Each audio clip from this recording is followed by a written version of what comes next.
If you think you know what hell looks like, think again. Smash that subscribe button, hit the bell, and drop a comment if you dare, because what you're about to hear will haunt you long after this video ends. Let's dive in.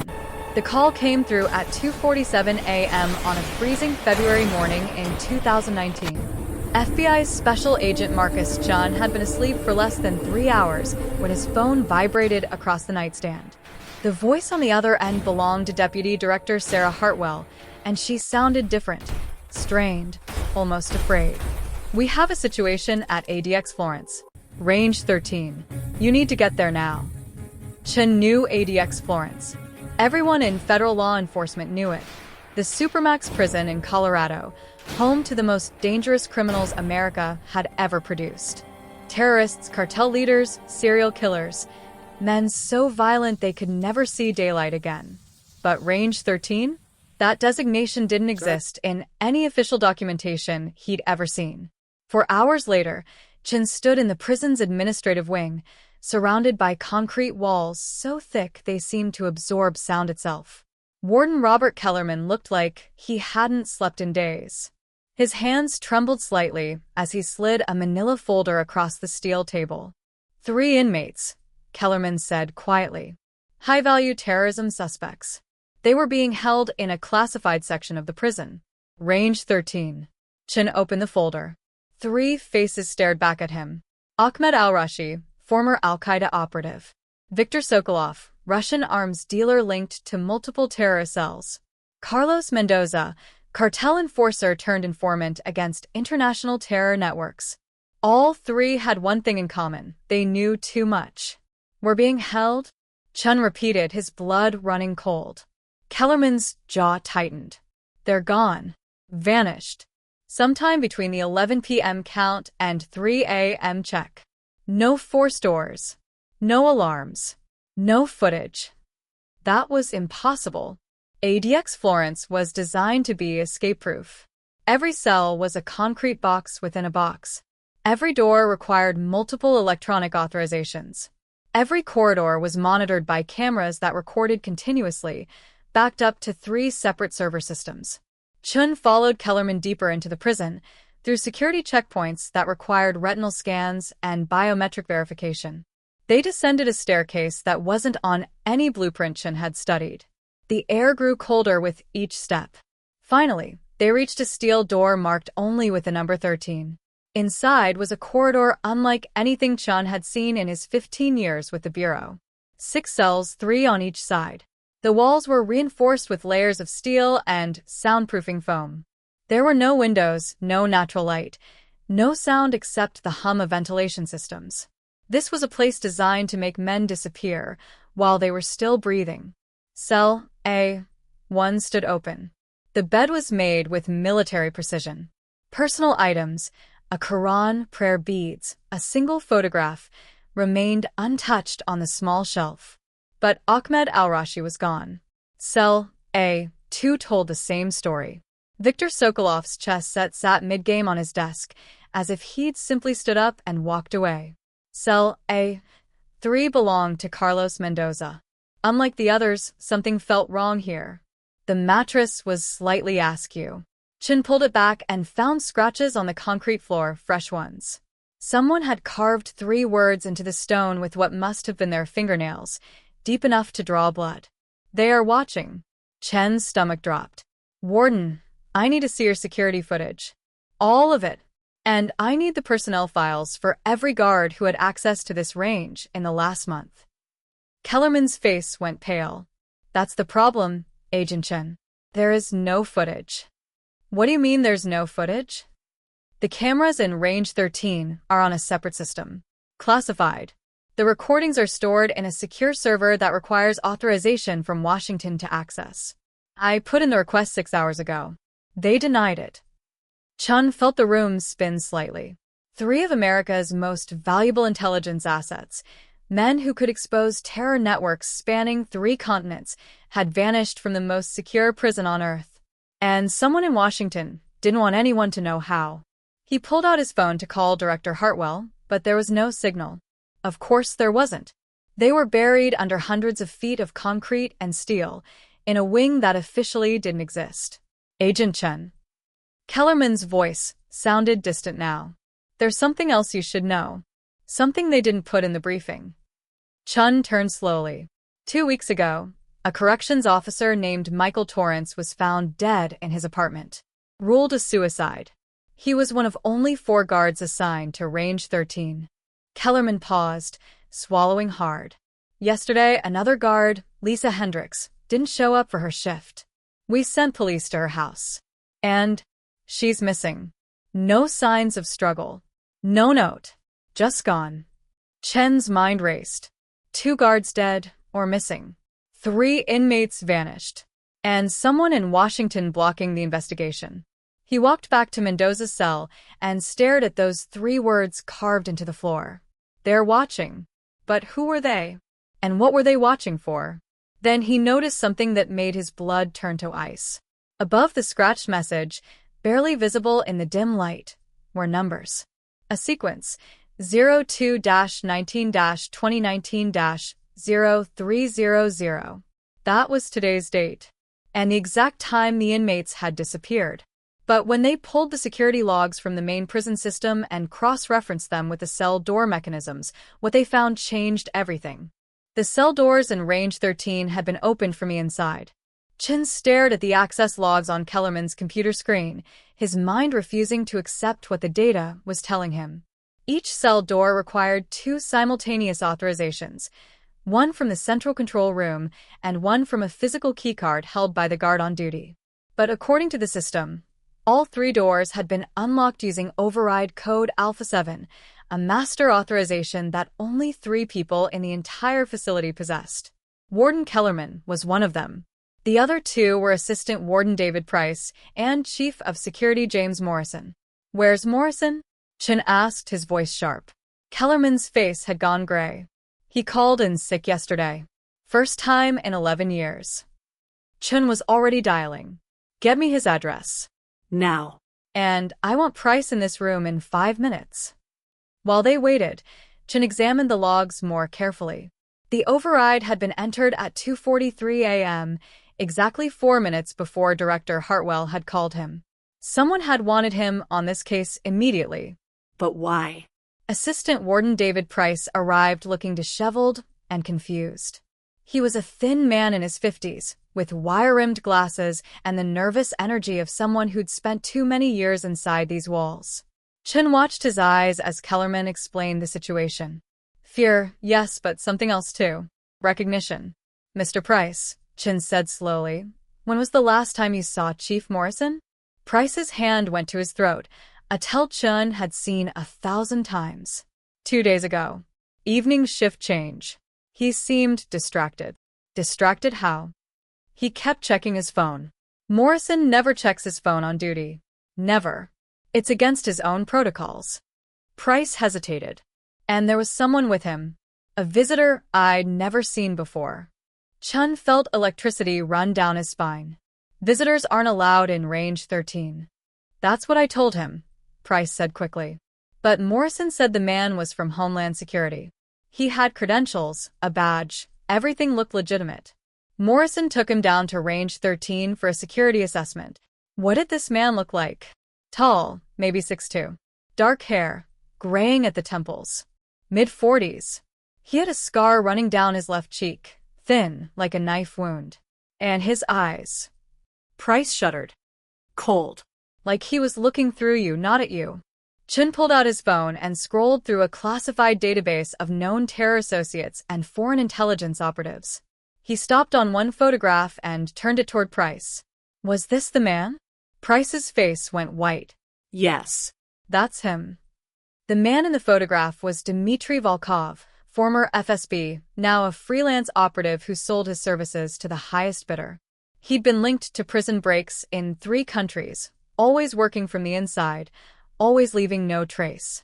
And he'd been declared dead 6 months ago in a bombing in Istanbul. Except he wasn't dead. He was in Colorado 2 days ago, walking through the most secure prison in America. "We need to find Morrison," Chen said. "Right now." They reached Morrison's house in 30 minutes, accompanied by a tactical team from Denver FBI. The suburban home looked peaceful in the morning light, with its manicured lawn and American flag hanging from the porch. Too peaceful. The front door was unlocked. Inside, the house was immaculate. No signs of struggle, no indication anything was wrong. Until they found the basement. Morrison was sitting in a chair in the center of the concrete floor, still in his uniform. His eyes were open, staring at nothing. A single bullet hole marked his forehead, execution style. In his lap was a tablet, its screen still glowing. Chen approached carefully, pulling on gloves. The tablet displayed a bank account statement. Morrison's account. In the last month, 3 deposits had been made, each for $250,000. $750,000. But it was the email open in another tab that made Chen's hands shake. The message was simple, sent from an encrypted address. The package has been delivered. Proceed to final phase. Eliminate all witnesses. Beneath Morrison's chair, Chen found a burner phone. The last call had been made at 2:39 a.m., for minutes before the cell doors opened. The number it had called was now disconnected, but the location data was still cached. The call had been made to a cell tower 3 miles from ADX Florence, near a stretch of empty highway where the Colorado wilderness began. They had a vehicle waiting, Chen said, his mind racing. This was planned for months. Morrison was compromised, probably blackmailed or paid off. Volkov came in, assessed the security, made the final preparations. Then they extracted all 3 inmates in one night. But why? Kellerman asked, his voice barely above a whisper. Why would anyone want these men out? That was the question that had been gnawing at Chen since he'd arrived. Al-Rashi, Sokolov, and Mendoza had one thing in common beyond their crimes. They were all cooperating with federal investigators, providing intelligence on terror networks, weapons smuggling routes, and cartel operations that spanned the globe. They were valuable because of what they knew. Chen's phone buzzed. A text from Director Hartwell, marked urgent. Do not pursue. Case is being transferred to a joint task force. Return to Washington immediately. He read it twice, then looked at the tactical team surrounding him. Since when did the FBI back off a prison break involving terrorists? His phone buzzed again, but this time it wasn't a text. It was an email from an unknown address, sent through multiple encrypted proxies. No message, just a video file. Chen's finger hovered over the play button. Every instinct told him this was a trap, a way to trace his location or plant malware. But something deeper, the part of him that had spent 15 years chasing monsters, needed to see what was on that video. He pressed play. The footage was grainy, shot from a high-angle security camera quality. It showed Range 13's corridor, the same corridor Chen had stood in hours ago. The timestamp read 2 hours 43 minutes and 17 seconds. All 3 cell doors opened simultaneously. Al-Rashi emerged first, followed by Sokolov, then Mendoza. They moved calmly, without surprise, as if they'd been expecting this. At the end of the corridor, a figure appeared. Even through the grainy footage, Chen recognized him. Dmitry Volkov. But Volkov wasn't alone. Walking beside him, wearing an FBI windbreaker and carrying a service weapon, was someone Chen knew. Someone he'd worked with for 5 years. Someone he'd trusted with his life. Special Agent Rebecca Torres, his former partner, who'd supposedly retired 6 months ago after a shooting incident in Detroit. The video ended. Chen felt the world tilt beneath him. Torres had access to everything: case files, witness locations, security protocols. If she'd been compromised, or worse, if she'd been working against them all along, then everything they thought they knew about these cases was wrong. His phone buzzed a 3rd time. Another message from the encrypted address. Agent Chen, you're asking the right questions, but you're looking in the wrong direction. Range 13 wasn't a prison. It was a safe house. And what was being kept safe wasn't the inmates. It was the secret they all shared. Meet me at coordinates 38.3558 degrees north, 105.0944 degrees west at midnight tonight. Come alone, or the 3 men you're looking for will be the least of America's problems. Chen looked at Kellerman, at the tactical team, at Morrison's body cooling in the chair. Whoever was behind this had killed a decorated corrections officer, compromised an FBI agent, and broken 3 of the most dangerous men in America out of a supermax prison. And they'd done it all while someone in Washington tried to bury the investigation. The coordinates were 40 miles into the mountains, in terrain so remote that cell service was non-existent. It was the perfect place for an ambush, but it was also the only lead he had. As Chen walked out of Morrison's house into the cold Colorado morning, he made a decision that would either save thousands of lives or end his own. He would go to those coordinates. He would find out what secret was worth killing for, worth breaking men out of range 13 to protect. Because somewhere in the darkness of the Colorado wilderness, the truth was waiting. And the truth, Chen was beginning to realize, was more terrifying than any terrorist they'd ever locked away. Chen arrived at the coordinates at 11:47 p.m., 13 minutes early, with his service weapon loaded and a backup piece strapped to his ankle. The location was an abandoned mining facility carved into the mountainside, its entrance barely visible through decades of overgrowth. No lights, no vehicles, no signs of life. Just wind howling through the canyon and the distant cry of a mountain lion somewhere in the darkness. He'd told no one where he was going. If this was a setup, if he didn't make it out, at least the investigation wouldn't be completely buried.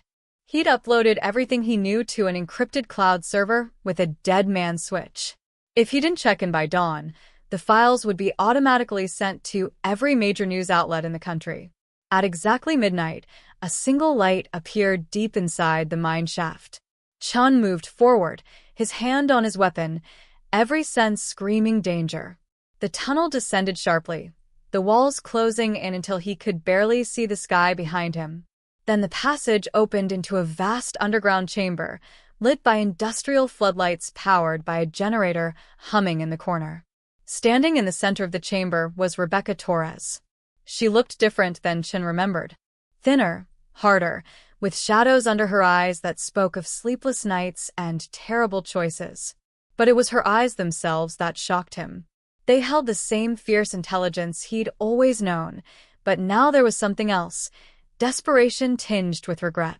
"You came," she said quietly. "I wasn't sure you would." Chen kept his distance, his weapon drawn but not yet aimed. "Give me one reason not to arrest you right now." "Because in about 4 hours, 3,000 people are going to die in downtown Denver, and I'm the only person who can stop it." The words hit Chen like a physical blow. "What are you talking about?" Torres moved to a laptop set up on a makeshift table. "Everything you think you know about Range 13 is wrong. Al-Rashi, Sokolov, Mendoza, they weren't just prisoners. They were architects. 5 years ago, they designed something together, a weapons network so sophisticated, so deeply embedded in our infrastructure, that even they couldn't fully dismantle it once it was built." She pulled up a map of Denver on the screen, with dozens of red dots clustered around the city center. Dirty bombs. 23 of them, built using materials Sokolov smuggled, placed using routes Mendoza provided, and triggered by a network Al-Rashi designed. The plan was supposed to launch 3 years ago, but we caught them before they could execute. We thought we'd stopped it. But Chen's throat was dry. But the trigger was already set. A dead man's switch built into the darknet, impossible to trace, impossible to stop. It activates if Al-Rashi doesn't input a specific code every 90 days. We kept him alive in Range 13 specifically to keep entering that code. Then 6 months ago, we discovered something worse. Torres's hands trembled as she typed. "There's a fourth architect. Someone we never identified, someone who's been in the shadows from the beginning. This person built a backdoor into Al-Rashi's trigger system. If Al-Rashi ever stopped entering the code, or if he died, the backdoor would activate and the bombs would detonate anyway. We were trapped. We couldn't let him die, but we also couldn't let him know we knew about the backdoor, or he'd use it as leverage." Chen's mind raced. "So you broke them out.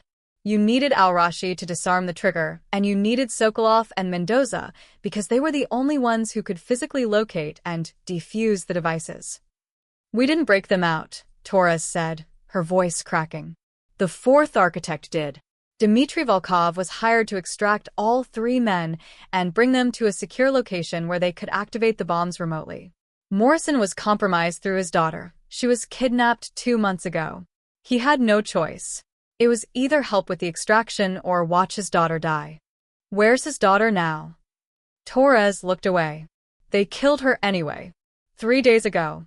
Morrison found out yesterday morning. That's why he called in sick. He was going to expose everything, so they eliminated him and made it look like suicide. Chen felt sick. And you? What's your role in all this? I've been undercover for 18 months, Torres said, meeting his eyes. Deep cover, so deep that even Director Hartwell didn't know. I was recruited by a classified division within Homeland Security specifically to infiltrate the network trying to hire Volkov. I had to burn my identity, my career, everything, to get close. When I learned about the extraction plan, I couldn't stop it. If I'd interfered, they would have just killed all 3 inmates and triggered the bombs anyway. So I went along with it, hoping to find the 4th architect. She pulled up another screen, this one showing financial transactions, encrypted communications, and surveillance photographs. For 6 months, I've been tracking the money, following the digital breadcrumbs. And 3 days ago, I found him. The photograph she displayed made Chen's blood run cold. It was Deputy Director Sarah Hartwell. No, Chen whispered. That's impossible. Hartwell has been playing both sides for a decade, Torres said, her voice hard. She rose through the ranks by being the hero, stopping terror attacks, catching the bad guys.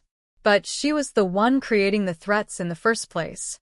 She recruited al-Rashi, funded Sokolov, provided protection for Mendoza.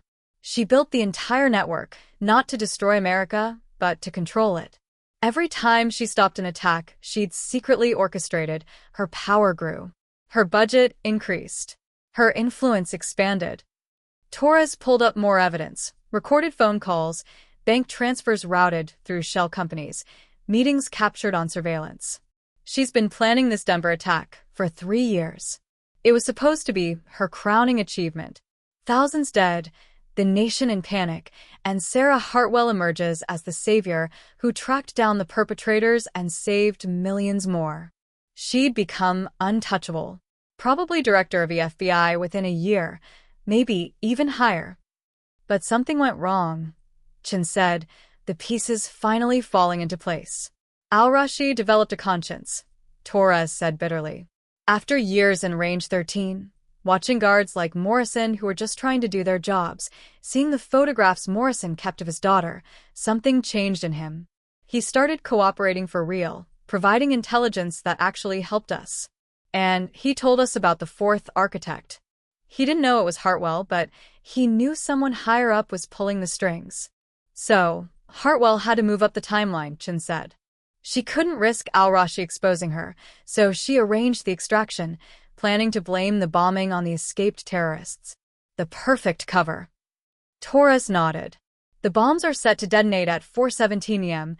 during the shift change at 3 major hospitals and 2 police precincts. Maximum casualties among first responders. Maximum chaos. And Hartwell has already positioned herself to take control of the investigation. Where are they? Chen demanded. Where are al-Rashi, Sokolov, and Mendoza? That's why you're here, Torres said. They're in a secure facility 20 miles north of here. Hartwell has them under heavy guard, forcing them to arm the final sequence. Once the bombs are active, she'll kill all 3 of them and Volkov, eliminating every witness who could connect her to the plot. Then she'll swoop in, claim she tracked the escaped terrorists to their hideout, and mourn the tragic fact that she arrived just minutes too late to stop the attack. Chen checked his watch. It was 12:23 a.m., less than 4 hours until detonation. We need backup, he said. Federal Marshals, ATF, someone we can trust. Everyone we could trust is either dead or compromised, Torres said. Hartwell spent years building her network. She has people in every agency, every department. If we try to go through official channels, she'll know within minutes. And she'll trigger the bombs early. Then, what's your plan? Torres handed him a tactical vest and a rifle. We go in ourselves. We free the 3 inmates, and we force them to disarm the trigger. Al-Rashi is our best chance. He built the system. He knows its weaknesses. Sokolov and Mendoza can provide intel on the physical devices. And Hartwell? Torres's jaw tightened. We take her alive if we can. The evidence I've gathered will put her away for life. But Marcus, if it comes down to stopping her or stopping the bombs, we stop the bombs. 3,000 lives are more important than bringing one person to justice. Chen had spent 15 years following the rules, trusting the system, believing that justice would prevail if you just followed procedure. But standing in that abandoned mine, with the clock ticking down to mass murder and corruption reaching the highest levels of law enforcement, he realized that sometimes the system itself was broken. Sometimes the only way to save lives was to step outside the lines. "Let's go," he said. They reached the facility at 1:47 a.m., moving through the darkness like ghosts. It was an old government bunker from the Cold War era, repurposed and hidden in the mountains. 8 guards patrolled the perimeter, all of them private contractors with no official connection to any agency. Clean, professional, and utterly expendable once their job was done. Chen and Torres moved with the precision of operators who'd trained together for years. 2 guards went down silently, zip-tied and gagged. 2 more fell to tranquilizer darts. By 2:15, they'd breached the outer perimeter. Inside, the facility was a nightmare of concrete corridors and electronic locks. But Torres had been here before, had memorized the layout. They moved deeper until they reached a reinforced door with a biometric scanner. Torres pressed her thumb to the scanner. It beeped, and the door slid open. The room beyond was part laboratory, part prison cell. Al-Rashi, Sokolov, and Mendoza sat at computer terminals, their hands moving across keyboards while armed guards watched. And standing behind them, wearing a Homeland Security jacket and a cold smile, was Dmitry Volkov. "Agent Chen," Volkov said in accented English. "Agent Torres." Right on time. Chen's weapon came up, but Volkov was faster. He pressed a button on a remote in his hand. "I wouldn't. This button is connected to a pressure trigger on all 23 devices. Release it, and they detonate immediately. Shoot me, and my dead hand releases it. You see the problem? Where's Hartwell?" Torres demanded. "Right here." Sarah Hartwell stepped out from behind a server rack, her own weapon drawn. She looked tired but satisfied, like someone completing a long and difficult task. "Rebecca, Marcus, I'm disappointed. I'd hoped you'd be smart enough to stay out of this." "It's over, Sarah," Chen said. "We have everything. Every transaction, every communication, every murder you've ordered. Even if you kill us, it all goes public at dawn." Hartwell smiled. "Oh, Marcus, you still don't understand. It doesn't matter. By dawn, Denver will be a crater, the nation will be in chaos, and I'll be the hero who tried to stop it. Any evidence you've gathered will be dismissed as desperate fabrications by agents who went rogue. The narrative is already written." "Al-Rashi," Torres called out, ignoring Hartwell. "You wanted redemption. This is your chance. Help us stop this." The terrorist turned slowly in his chair. His face was gaunt, haunted by years of imprisonment and guilt. "I designed something that cannot be stopped," he said quietly. "The moment I begin the disarm sequence, the system will recognize it as an attack and accelerate the countdown. We would have minutes, maybe seconds." "But there's another way," Mendoza spoke up, his voice rough. "Isn't there, Ahmed? The code you told me about in range 13. The failsafe." Al-Rashi's eyes widened. "If I use the failsafe, it will erase everything. The trigger, the bombs, the entire network. But it will also release all the intelligence I've provided over the past 5 years. Every terror cell, every weapons cache, every operative I've named. It will go public. Thousands of ongoing investigations will be compromised. Better compromised investigations than 3,000 dead civilians," Chen said. Hartwell's weapon swung toward Al-Rashi. "Step away from that terminal." But Al-Rashi was already typing, his fingers flying across the keyboard. Hartwell fired. The bullet caught him in the shoulder, spinning him back, but his hand slammed down on the enter key. Everything happened at once. Volkov released the trigger, but instead of explosions, alarms began screaming throughout the facility. The failsafe was working, broadcasting Al-Rashi's override code to every device simultaneously. Chen fired at Volkov, who dove behind a concrete pillar. Torres engaged Hartwell, their shots echoing in the confined space. Sokolov and Mendoza scattered, taking cover. The firefight lasted 43 seconds. When the smoke cleared, Volkov lay dead, 3 bullets in his chest. Hartwell had taken a round to the leg and was on the ground, her weapon kicked away. And Al-Rashi sat slumped in his chair, bleeding but alive, watching his screens as the deactivation sequence completed. At 3:04 a.m., every device went silent. The countdown stopped. Denver was safe. Chen zip-tied Hartwell while Torres called for backup. Real backup this time, agents she'd personally vetted during her undercover assignment. Within hours, federal marshals would flood the facility. "It's done," Al-Rashi whispered, looking at Chen with eyes that held both pride and sorrow. "All of it. The bombs are dead. But the intelligence I released, it will cause chaos. Terror cells will scatter. Investigations will collapse.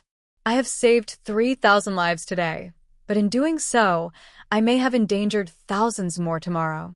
"That's not your decision to make anymore," Chen said quietly. "You don't get to control the consequences. You can only control your choices. Today you chose to save lives. That's enough." As dawn broke over the Colorado mountains, Chen stood outside the bunker watching federal vehicles arrive in convoy. Hartwell was in custody, along with 16 of her co-conspirators. Al-Rashi, Sokolov, and Mendoza would return to federal custody, but this time with their cooperation formally recognized.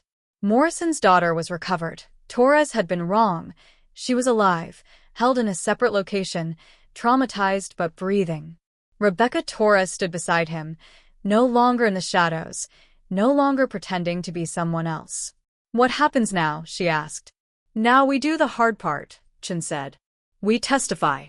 We rebuild the cases Hartwell corrupted. We find every agent she compromised and every operation she sabotaged. It'll take years." "Years," Torres repeated, then smiled grimly. "I've got nothing but time." 6 months later, Chen sat in a federal courtroom watching Sarah Hartwell receive 12 consecutive life sentences without possibility of parole. The evidence Torres had gathered was overwhelming. 47 additional arrests had been made. The conspiracy that had nearly destroyed Denver had been completely dismantled. But late at night, when Chen couldn't sleep, he thought about Range 13. About the guards who died for a secret they didn't fully understand. About Morrison and his daughter. About the thin line between protecting people and controlling them, between security and tyranny. He thought about 3 terrorists who'd helped save thousands of lives, not out of redemption or righteousness, but because somewhere in the darkness of their imprisonment, they'd found something they thought they'd lost forever. Their humanity. And he thought about the question that would haunt him for the rest of his career. How many other Range 13s existed? How many other secrets were buried in black site prisons, justified by national security, protected by classification, and corrupted by people who'd forgotten that the system they swore to protect was meant to serve justice, not power? The answer terrified him. Because deep down, Chen knew the truth. Range 13 wasn't an aberration. It was a symptom. And symptoms meant there was a disease still spreading through the system, waiting in the shadows for its next opportunity. Somewhere out there, in some unmarked facility, behind some door that didn't officially exist, another Marcus Chen would one day receive a call at 2:47 a.m. And the nightmare would begin again. But that's a story for another time. If this one kept you on the edge of your seat, if you need to know what other secrets are buried in America's darkest prisons, then hit that subscribe button. Because the truth is always darker than you imagine, and someone needs to shine a light into those shadows before it's too late.